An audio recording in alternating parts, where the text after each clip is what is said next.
जब आपको ये पता लगे कि आपकी फैमिली से कोई जाने वाला है और उसके पास चंद ही दिन बचे हैं, तो आप समझ सकते हैं, और वो भी जब माँ, तो फिर मेरे को ये लगा कि जिस दिन माँ जाएगी उसी दिन मैं चला जाऊंगा। फिर एक डिप्रेशन में एक रूम के अंदर मैं बंद रहने लग गया। अभी करे तो क्या करे। सडनली मेरे आगे एक अफ्रीका की रील आ गई। मुझे नहीं पता था कि भाई सोशल मीडिया भी इतना बड़ा प्लेटफॉर्म हो सकता है मेरे लिए। पहले ये था कि नकारा है, निकम्बा है, और अब ये है कि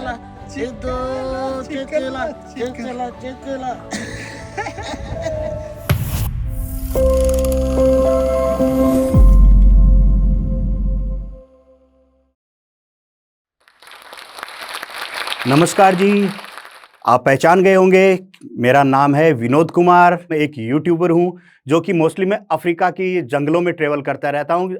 आप अधिकतर मुझे देखेंगे तो ट्राइबल लोगों के साथ देखेंगे, और मेरे जो फेमस जो दोस्त हैं जिसकी वजह से आप लोगों ने मुझे इतना प्यार दिया है, जिसमें से एक छाबा और एक डूडू को है, आप दोनों को जानते हैं, जो कि हड़जाबे ट्राइब से आते हैं, जंगलों से।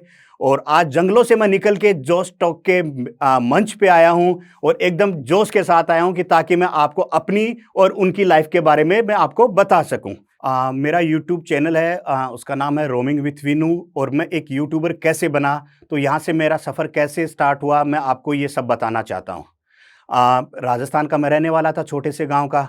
परिवार की जो स्थिति थी वो भी अच्छी खासी ठीक थी। सब कुछ हंसता खेलता हुआ चल रहा था मेरे परिवार में। इवन मैंने तो कभी कैमरा भी नहीं पकड़ा था कि कैमरा किस तरह है, भाई कैमरा कैसे यूज़ करते हैं, ना मैं कभी किसी से टच में था। सडनली सब कुछ हंसी खुशी चल रही थी मेरी ज़िंदगी में। अचानक एक दिन ऐसा आया कि उस दिनों में मेरी दादी का देहांत हुआ, और सडनली उन्हीं दिनों में मेरी माँ है वो बीमार हो गई, जो मेरी माताजी थे। अब हुआ क्या, माताजी को कुछ गले में ऐसे कुछ पेन हो रहा था, तो कुछ समझ में नहीं आया। और जब रिपोर्ट आई तो वो बहुत ही दुखदायक थी कि मम्मी को गले का कैंसर हो चुका था। तो पूरा परिवार एकदम सदमे में चला गया। अब कैंसर था तो सोचा कि चलो रिकवर हो जाए, ठीक हो जाए। मैंने जयपुर, चंडीगढ़, बॉम्बे हर जगह मम्मी को दिखाया, लेकिन रिपोर्ट थी वो कुछ अच्छी नहीं आ रही थी। इवन डॉक्टर ने भी ये बोल दिया था कि अब आप इनको आराम कर दीजिए। तो सारा परिवार दुखी था, क्योंकि पापा अलग कोने में रोते, मैं अलग कोने में रोता रहता था, और एक दूसरे से हम लोग आंसू छुपाते थे।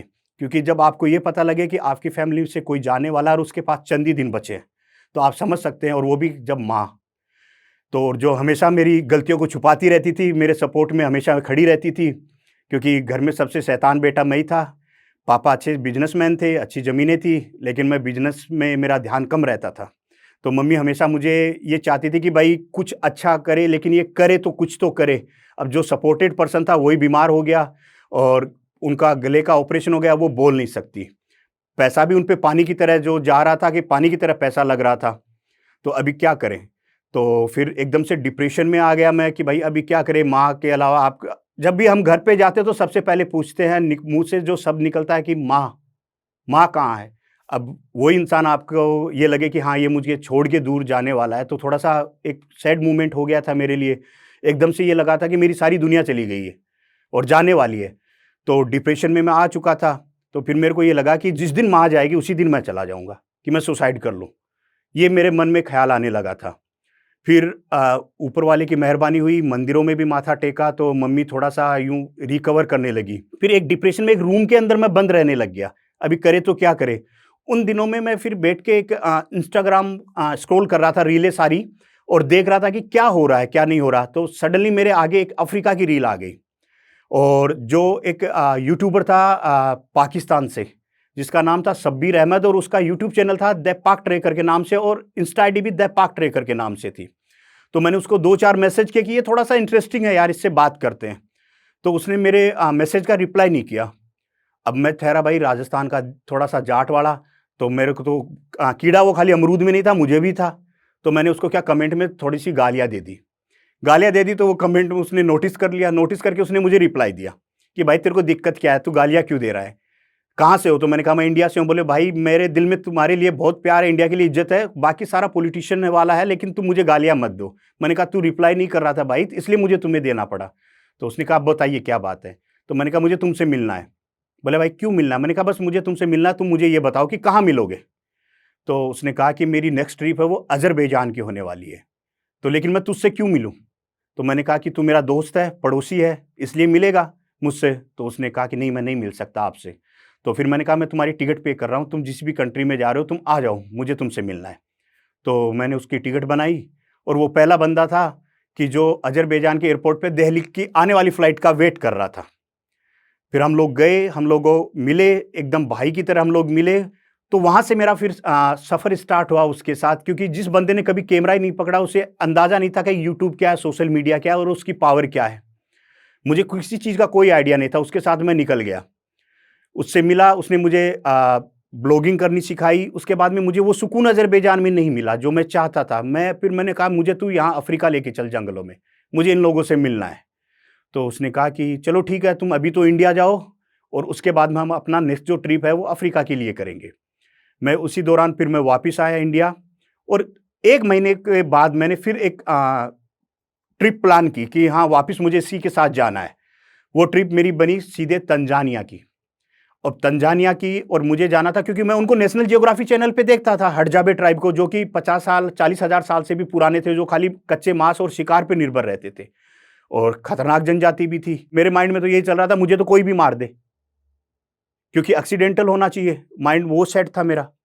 तो फिर जैसे ही मैं उसके साथ में तंजानिया पहुंचा, हम लोगों ने सफ़र शुरू किया हडजाबे के जंगलों का।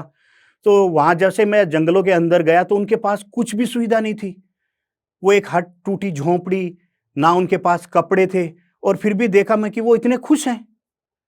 तो मैं सोच रहा हूँ कि तू बेवकूफ़ी कर रहा है, तू सुसाइड की सोच रहा है। ये लोग, इनके पास कुछ नहीं है, ना कुछ मोबाइल है, ना इलेक्ट्रिसिटी है, ना पैसा है, कुछ नहीं, फिर भी ये लोग इतने खुश हैं। और इनके पास कुछ ना होते हुए भी सुबह से इनको ये नहीं पता मुझे शाम का खाना मिलेगा कि नहीं मिलेगा, सुबह का मिलेगा कि नहीं मिलेगा, क्योंकि ये तो रोज़ हंट करते हैं, रोज़ कच्चा मांस खाते हैं, उसी पे इनका सारा रहता है।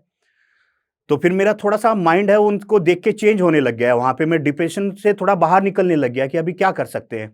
उसके बाद हम लोगों ने भाई उनसे थोड़ा-सा कन्वर्सेशन स्टार्ट कर दिया, तो वो लोग मुझे जंगल में लेके चले गए शिकार पे।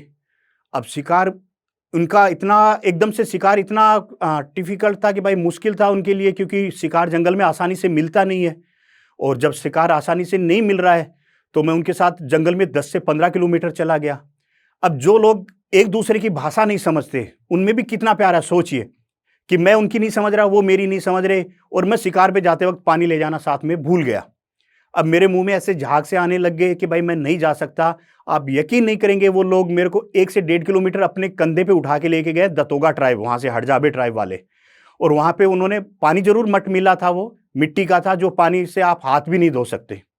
वो पानी मैंने उनके साथ में पिया है वहाँ पे, और वो पानी पीने के बाद में वो अपने ट्राइब में लेके गए हैं, मुझे डाँटा है अपनी लैंग्वेज में, इतना मुझे वो प्यार दिया, तो मैं थोड़ा-सा वहाँ से क्या बाहर निकलने लग गया डिप्रेशन से, कि इनके पास कुछ नहीं, इतने खुश हैं सारे सब लोग। शाम को उनको मस्ती करते हुए देखता हूँ, खाने के बाद में उनका जो लोक नृत्य है वो सब सारा, तो वो उन लोगों के साथ फिर मैं घुल-मिल गया, जैसे गूंगे बात करते हैं, क्योंकि इस लैंग्वेज तो मुझे भी नहीं आ रही उनकी। तो गूंगे बात करते, तो मैं उस तरह से उनके साथ में कन्वर्सेशन करने लग गया, थोड़े-थोड़े समझने लग गया। ऐसे-ऐसे ट्रैवल करते हुए मुझे उनके साथ लगभग 2 साल हो चुके, और 2 साल में आपने देखा भी होगा, खूब सारा प्यार भी दिया होगा। मेरी वीडियो या आप कहीं न कहीं आपने ज़रूर देखी होगी, जिसमें एक छाबा रहता है, एक डूडूगो रहता है। इवन छाबा का नाम है वो आइलू है, जिसका छाबा नाम मैंने ही रखा है, जिसको आपने बहुत सारा प्यार भी दिया है। और सच में ये दुनिया की वो जनजाति है कि भाई आप अगर दिल से उसे एक्सेप्ट करोगे, तो वो आपको ज़रूर एक्सेप्ट करेगी, रिस्पेक्ट करेगी, आपके साथ में कोई बदतमीज़ी नहीं करेगी। बहुत ही प्यारे लोग हैं। जैसे ही मैं उनके साथ दिन निकालता गया, दिन गुज़ारता गया, तो मुझे एक अलग ही लाइफ़ मिलने लगी थी कि भाई एक अलग ही दुनिया है, अलग ही खुशी है। तू बेवकूफ़ी में क्या कदम उठाने जा रहा था? ये इतनी बड़ी गलती मैं क्यों कर रहा था? उसके बाद में धीरे-धीरे मैं उनके वीडियो हैं वो मेरे सोशल मीडिया पे अपलोड करने लगा, और अपलोड करने लगा। इवन इंडिया ने नहीं, मुझे पूरे वर्ल्ड ने, सारी दुनिया ने मुझे प्यार दिया, और ख़ास करके मेरे इंडिया ने मुझे बहुत प्यार दिया। एक अलग ही पहचान बनी हम लोगों की वहाँ पे, कि भाई छाबा की वजह से लोग मुझे पहचानने लगे। आज मैं जहाँ भी कहीं भी बस स्टैंड पे जाता हूँ, तो मुझे छाबा, डुडुगो ये नाम से आवाज़ लगाते हैं, तो मुझे पीछे घूम के देखना पड़ता है। मुझे पीछे घूम के देखना पड़ता है कि भाई हाँ, मुझे कोई आवाज़ लगा रहा है, क्योंकि वो मेरे साथ के बंदे हैं, मेरे दोस्त हैं, मेरी फैमिली बन चुकी है। तो मुझे लग जाता है कि भाई हाँ, ये कोई मुझे आवाज़ दे रहा है। कहीं भी जाता हूँ तो मुझे ये प्यार मिलता है कि अफ्रीका वाले भाई साहब आ गए हैं, क्योंकि मेरा जो वीडियो आप देखोगे, वो सारी अफ्रीकन ट्राइब की देखोगे। जब मैं वहाँ से निकलता हूँ, तो मैं उनको बता के नहीं निकलता हूँ कि मुझे वापस अब इंडिया जाना है, क्योंकि वो लोग दुखी हो जाते हैं। और मैं जब इंडिया की तरफ निकलता हूँ, तो मैं दुखी हो जाता हूँ कि मेरा एक परिवार वहाँ और रह गया, क्योंकि उन्होंने मेरी लाइफ़ को पूरी तरह से चेंज कर दिया। अभी यही ट्राइबों से मैं निकलता जैसे कंटेंट डालता गया, वीडियो वायरल होते गए, तो फिर मेरे अंदर जिज्ञासा जागी कि मैं और वीडियो और जो ट्राइब है उनको भी कैप्चर करूं, चाहे जो मर्जी हो। तो ऐसे घूमते घूमते फिर मैं तंजानिया से पहुंच गया इथोपिया। जैसे ही मैं इथोपिया पहुंचा तो इथोपिया के अंदर बहुत से ट्राइब है, जिसमें ट्राइब में मुर्सी ट्राइब है, सूरी ट्राइब है, हमर ट्राइब है, बन्ना ट्राइब है, और इनमें सब में से खतरनाक ट्राइब है मुर्सी ट्राइब। मुर्सी के पास मोस्टली लोग नहीं जाते क्योंकि वो लोग डरते हैं मुर्सी ट्राइब पे पास जाने से, क्योंकि वो एग्रेसिव लोग हैं और उनके पास में हथियार भी रहते हैं AK-47 जैसे। और शाम को वो थोड़ा सा वो अपना जो लोकल एल्कोहल है वगैरह वो यूज करते, नशे में रहते, तो उनका कोई भरोसा नहीं। क्योंकि मेरे जाने से पहले लगभग 6-7 महीने पहले उन्होंने एक जो स्पेनिश जर्नलिस्ट वहां गया था, पत्रकार गया था, उसको उन लोगों ने मार दिया था। अब मुर्सी तो ये बोला कि हमने नहीं मारा और सूरी बोल रहा है कि हमने नहीं मारा, जबकि उन दोनों की आपस में फाइट हुई थी, उनके बीच में उसे गोली लगी थी। तो गवर्नमेंट ने वहां बैन कर दिया अब कि वहां पे कोई मुर्सी के पास अब नहीं जाएगा। अब मुझे फिर खुन्नस जगी एक कि मुझे सबसे पहले ट्राइब के पास जाना, तो मुझे मुर्सी के पास जाना है कि मैं मुर्सी ही देखना चाहूंगा। तो सबने मुझे मना कर दिया। तो वहां पे एक ऐसा मुझे बंदा मिला जिसका नाम सुसाई था। तो थोड़ा सा मैंने वहाँ पे उसको लालच दिया कि मुझे तू कैसे भी करके यहाँ पे लेके चल, मुझे यहाँ जाना है और मुझे इनके पास एक रात रुकना है। इवन उसने भी हाथ खड़े कर दिए कि मैं यहाँ, बाकी सब ट्राइब में चल सकते हैं लेकिन मैं तुम्हें यहाँ नहीं लेके जाऊँगा। हम लोग वहाँ गए, जैसे भी तैसे करके मैंने उसे मनाया, कुछ लालच दिया या कुछ भी दिया। हम लोग जंगल के बीचों बीच पहुँचे, लगभग जंगल में मागो नेशनल पार्क उनका जंगल था, लगभग 100 से 125 किलोमीटर मुझे जंगल के बीच में लेके गए वो लोग। बिना कपड़ों के, उनके हाथ में गन्स थी, कटे होठों में प्लेटें। देख के एक बार मैं भी सन्न रह गया, डर गया कि भाई कहीं गलत गाड़ी की टिकट तो नहीं लेके आ गया मैं। लेकिन जब वहाँ गया, तो जब मैं तंजानिया के जब मासारी लोग जो मेरी भाषा बिल्कुल नहीं समझ सकते, जो बिल्कुल शहर से अनटच हैं, तो उनको मैं जब अपना बना सकता हूँ, ये तो फिर भी AK-47 लेके घूम रहे हैं, तो इनको तो थोड़ा बहुत आइडिया, तो इनको मैं क्यों अपना नहीं बना सकता। तो मैंने जाते ही उनसे बिल्कुल यूँ हिचक नहीं की। मैंने जाते ही, वो नंगे थे जैसे भी थे, मैंने उनको गले लगा लिया कि भाई तुम जैसे भी हो मेरे अपने हो, मैं तुम्हारा हूँ। और वो खुश इसलिए हुए क्योंकि वहाँ से 6 महीने से कोई जा नहीं रहा था। तो कोई तो टूरिस्ट हमारे पास आया कि हमें देखने के लिए, तो मैं 6 महीने से उनके पास में गया हूँ। उनको फिर जाके देखा तो उनका खाना-पान, सारा खान-पान जो वहाँ पे चल रहा था, भाई आप देख भी नहीं सकते क्योंकि वो लोग खाली जो आटा होता है मक्के का, वो खाली थोड़ा-सा पानी में भिगो के खा लेते हैं, कटे होठ। अब मैंने उनसे ये भी जानने की कोशिश की कि भाई इन औरतों के आप होठ क्यों हैं, जो लिप्स है वो क्यों काटते हैं, ये प्लेटें क्यों लगाते हैं? तो उन्होंने बताया कि ये अगर हम प्लेटें इनको लगाते हैं तो इसका मतलब है कि यहाँ की खूबसूरती की अलामत है, इससे महिला है वो जो आकर्षित करती है, खूबसूरत बहुत ज़्यादा दिखती है। मैंने कहा यार ये तो बहुत पेनफुल है। बोला जो है वो है। ऐसे करते-करते उनके साथ मस्ती करते-करते मुझे वहाँ पे शाम हो गई। शाम हो गई तो शाम को फिर वो लोग अपने ही रंग में अलग आ गए क्योंकि मुझे तो रात को वहाँ रुकना था। तो फिर उन्होंने वो जब बंदूक लेके जो वो घूम रहे थे AK-47, तो मैंने उनसे पूछ लिया कि तुम इनसे फायर भी करते हो क्या? तो उन्होंने कहा कि हाँ, फायर करते हैं। मैंने कहा एक फायर करो तुम इससे। तो उन्होंने कहा फायर करेंगे, बुलेट का पैसा कौन देगा? तो मैंने उनको कहा कि चलो बुलेट का पैसा मैं दे देता हूँ, कोई दिक्कत नहीं है, आप एक फायर करो। अब मुझे नहीं पता था मुर्सी ट्राइब वाले हैं, उन्होंने सूरी ट्राइब वालों की तरफ में फायर कर दिया। एक फायर उधर गया, उधर से 2-3 फायर आए, मैं डर के भाई गाड़ी के नीचे छुप गया। अभी क्या करें? अभी इतना हंगामा हो गया, इतनी देर तो किसी को कुछ नहीं पता था कि कोई टूरिस्ट गया है। अब वहाँ की गवर्नमेंट को भी पता लग गया कि कोई ना कोई तो वहाँ पहुँचा है बंदा। रात को मैं वहाँ रुका उन खतरनाक जनजाति के साथ, पूरी रात उन्होंने मुझे खुद भी नाचे हैं और अपने इंडियन गानों पे भी मैंने उन्हें नचाया है और उनके गानों पे मुझे नचाया है कि भाई जब तक तेरे कदम नाचते रहेंगे, तू बसंती नाचती रहे इनके सामने। तो मैं नाचता रहा, रात को 2-2:30 बजे उन्होंने मुझे फ्री किया। उसके बाद में जैसे मैं उस ट्राइब से निकलने लगा तो उससे भी अच्छा अटैचमेंट हो गया कि भाई इनसे अच्छा अटैचमेंट है इनका। तो फिर मैं वहाँ से निकलने लगा सूरी ट्राइब की तरफ, इथोपिया में, कि मुझे अब सूरी ट्राइब और देखना है। तो जैसे सूरी ट्राइब के पास मैं पहुंचा तो भाई चुगलखोर तो हर जगह होते हैं, तो उन्होंने बता दिया ऐसे ऐसे कोई टूरिस्ट है और रुका हुआ है। तो सूरी ट्राइब वालों ने मुझे अपने ट्राइब के अंदर घुसने नहीं दिया, घर तक में मुझे धक्के मार के वहाँ से निकाला। मैंने उनसे पूछा भाई वजह बताओ कि तुम रात मुर्सी के साथ बिता के आए हो, इसलिए हम तुम्हें अपने यहाँ ट्राइब में नहीं एंटर करेंगे, तुम्हारा वेलकम नहीं करेंगे। जैसे कैसे करके उनको मनाया, तो लेकिन उन्होंने 2 घंटे से ज़्यादा मुझे नहीं रुकने दिया, तो उनके बारे में मैं इतना जान नहीं पाया। फिर वहाँ से मेरा जब सफ़र, वहाँ से फिर ट्राइब दूसरा ट्राइब था, वो लगभग 350 किलोमीटर था अफ्रीका, क्योंकि अफ्रीका बहुत बड़ा महाद्वीप है। तो भाई अफ्रीका में एक ट्राइब यहाँ पे, दूसरा ट्राइब आपको मिलेगा 200 किलोमीटर के दूर लगभग। अब जो दूसरा ट्राइब मैं पहुँचा हूँ वो है बन्ना ट्राइब। बन्ना ट्राइब है, वो शहर के टच में भी है और फ्रेंडली ट्राइब भी था बन्ना। तो अब बन्ना के साथ मुझे तो वही यही था कि मैं एक रात इनके साथ रुकूं और पूरी ट्राइब की लाइफ को जानूं, कैसे क्या है, कैसे क्या है। बन्ना ट्राइब में मैंने देखा कि भाई आप एक छोटा सा मग जो होता है, मतलब ज़्यादा बड़ा नहीं, उसमें खाली 3 या 4 लीटर पानी आ जाए। 3-4 लीटर पानी से मैंने बन्ना ट्राइब के 2 बंदों को नहाते हुए देखा। कि मैंने कहा कि जैसे हम लोग पानी इतना वेस्ट करते हैं, इंडिया में इतना पानी की कदर नहीं कर रहे, और ये लोग 5 लीटर पानी में 2 बंदे नहा रहे हैं 5 से 6 लीटर पानी के अंदर, तो ये सोचने वाली बात थी।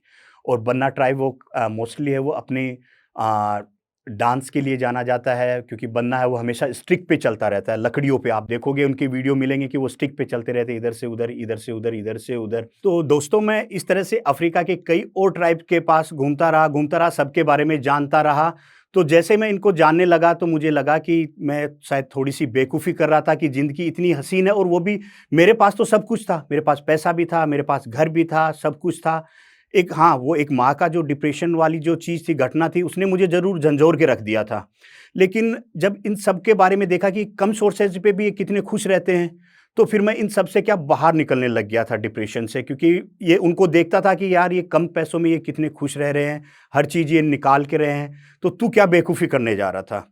उसके बाद में मुझे लगा कि अब मुझे क्योंकि मेरे जो वीडियो थे वो धीरे-धीरे वायरल होने लगे थे, इंस्टाग्राम पे, फ़ेसबुक पे, यूट्यूब पे, तो मुझे थोड़ा-सा एक अच्छा लगने लग गया था कि लोग मुझे मेरे दोस्तों डूडूगो, छाबा, ये जब हंटर थे हड़जाबे ट्राइब के, इनकी वजह से मुझे लोग फ़ेम मिलने लगे थे, लोग पहचानने लगे थे। तो मुझे लगा अब कुछ ना क्यों हट के किया जाए, जब ज़िंदगी इतनी खूबसूरत होती जा रही है, हर लोग मुझे पहचानने लगे। इवन मैं जब एयरपोर्ट पे भी जा रहा था तो मुझे बोलते थे कि अफ्रीका वाले भाई साहब आ गए। कहीं भी मैं जा रहा था, क्योंकि पापा को तो ये अच्छा नहीं लग रहा था ट्रैवल, लेकिन मेरी माँ और मेरी बहन ने मुझे हमेशा सपोर्ट किया कि ये जो करना चाह रहा है इसे करने दो, ताकि कुछ हट के करे ये।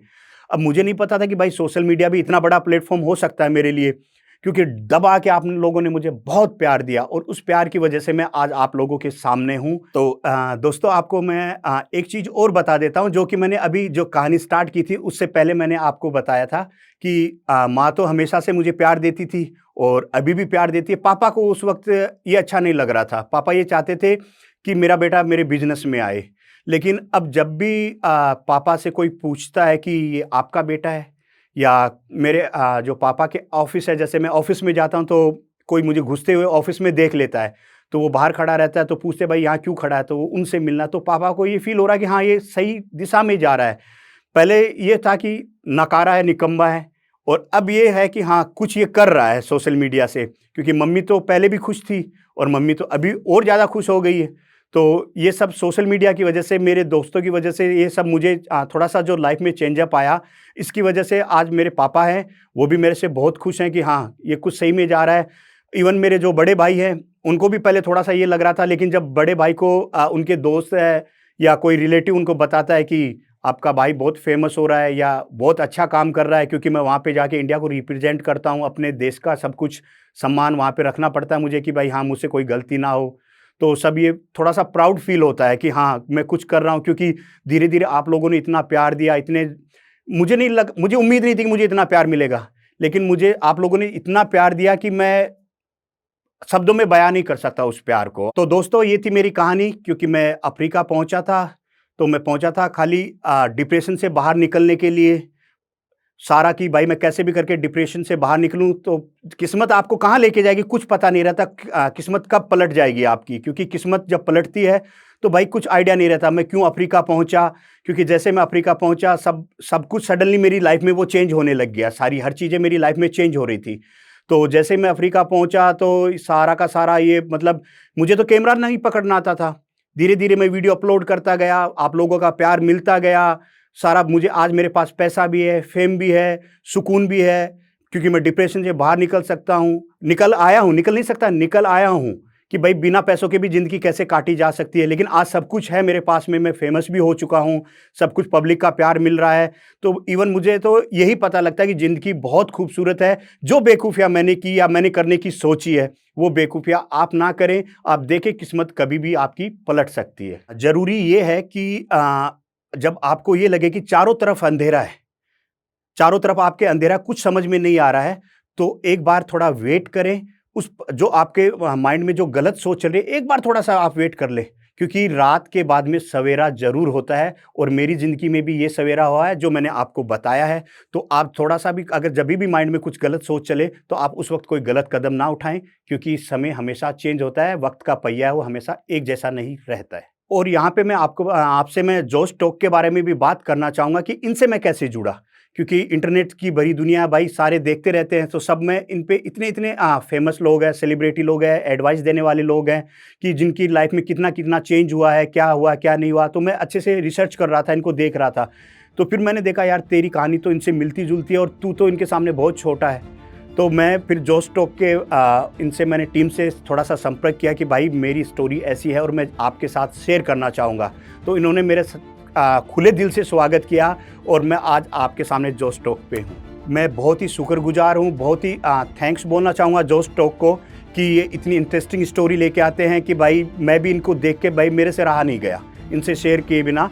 तो मैं इनको भी बहुत-बहुत धन्यवाद देना चाहूँगा और ये ऐसे ही स्टोरियाँ लाते रहे ताकि और लोगों का है जो मोटिवेशन है वो चेंज होता रहे, कोई गलत राह पे ना जाए।